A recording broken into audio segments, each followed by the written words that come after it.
Can sex be addictive? I learned that this is a very controversial topic.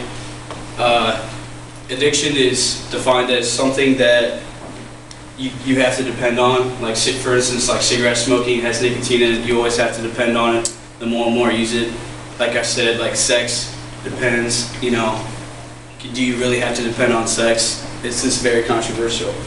Everyone probably has their own opinion. In today's society, sex is a very popular topic. It's always on TV. You always hear about it in song lyrics, on TV. I would say how this relates to Greg's textbook is that it talks about many terms like cognitive, psychological, and subjective arousal.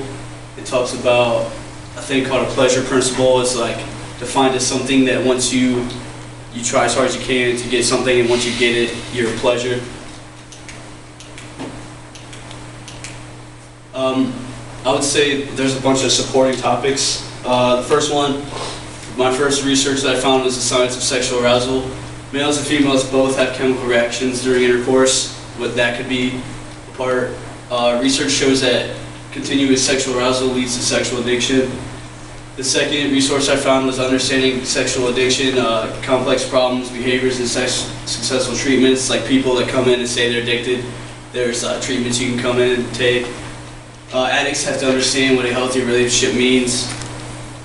That's self-explanatory. Sex isn't necessary for life. Understanding what is healthy for you and what is not makes sex good and bad. I think this is a very good example. It's just like food. Food is necessary for life. You have to use that, like whether it's good or bad for you.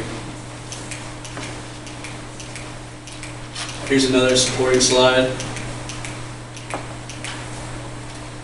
Greg's textbook, I would say, supported this issue. It talked about the pleasure principle, which I talked about earlier. It's seeking immediate gratification for instinctual drives without concern for consequences.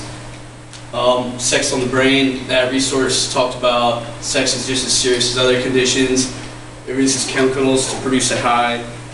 Having sex with someone not for the love and enjoyment, but just for the high is considered an addiction, which I think is very, very true.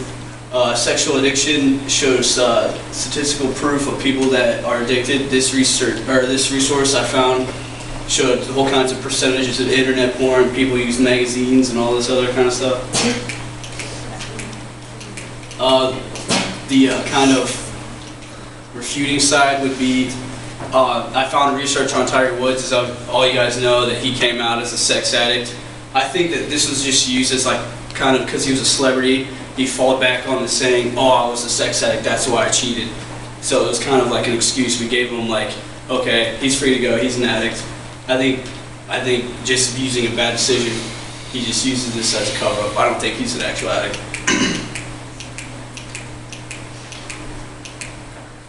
Two more researches that refute would be sex addiction, why you're not addicted.